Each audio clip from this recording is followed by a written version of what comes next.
కేంద్ర మంత్రితో లోకేష్ భేటీ, మంత్రి నిమ్మల శ్రమదానం. ఇలాంటి టాప్ 10 ఏపీ వార్తలను ఇప్పుడు చూద్దాం. బీహార్లో పర్యటిస్తున్న మంత్రి లోకేష్ కేంద్ర మంత్రి ధర్మేంద్ర ప్రధాన్తో మర్యాదపూర్వకంగా భేటీ అయ్యారు. ఈ భేటీలో పలు విషయాలపై కేంద్ర మంత్రితో చర్చించినట్లు తెలుస్తోంది. కేంద్ర మంత్రితో ఏపీకి సంబంధించిన పలు విషయాలను ధర్మేంద్ర ప్రధాన్ దృష్టికి తీసుకెళ్లినట్లు తెలుస్తోంది.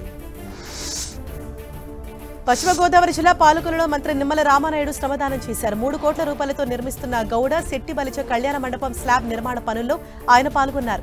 భవన నిర్మాణ కార్మికులతో కలిసి కాంక్రీట్, ఇసుక, సిమెంట్ను గమేలాలతో నెత్తిమీద పెట్టుకుని మంత్రి మోశారు. గత వైసీపీ ప్రభుత్వం కళ్యాణ మండపం నిర్మాణానికి నిధులు కేటాయించలేదని నిమ్మల విమర్శించారు. మాజీ టీటీడీ బోర్డు చైర్మన్లు భూమన కరుణాకర్ రెడ్డి, వైవి సుబ్బారెడ్డికి టీడీపీ నేత పట్టాభిరామ్ సవాల్ విసిరారు. పరకామణి దోపిడీకి పాల్పడిన రవికుమార్ను కాపాడేందుకు అప్పట్లో టీటీడీ పాలక మండలిలో 159వ తీర్మానం ప్రవేశపెట్టారని పట్టాభిరామ్ ఆరోపించారు. తాము అధికారంలోకి వచ్చాక ఒక్క తప్పు చేసినట్లు నిరూపించగలవా అంటూ సవాల్ విసిరారు.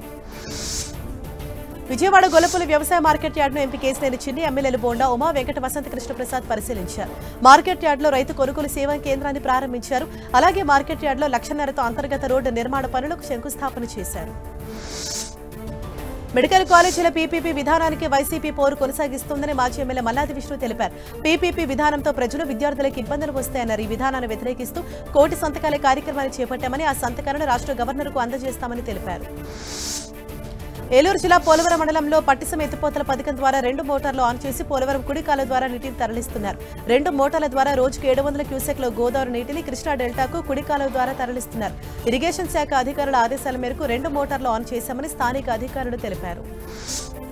స్వచ్ఛతకు మారుపేరుగా కృష్ణా జిల్లా అవనగడ్డలోని చెల్లపల్లి గ్రామం అందరికీ ఆదర్శనీయమని, అందుకు కృషి చేసిన వారికి రాష్ట్ర కాలుష్య నియంత్రణ మండలి చైర్మన్ పి కృష్ణయ్య ధన్యవాదాలు తెలిపారు.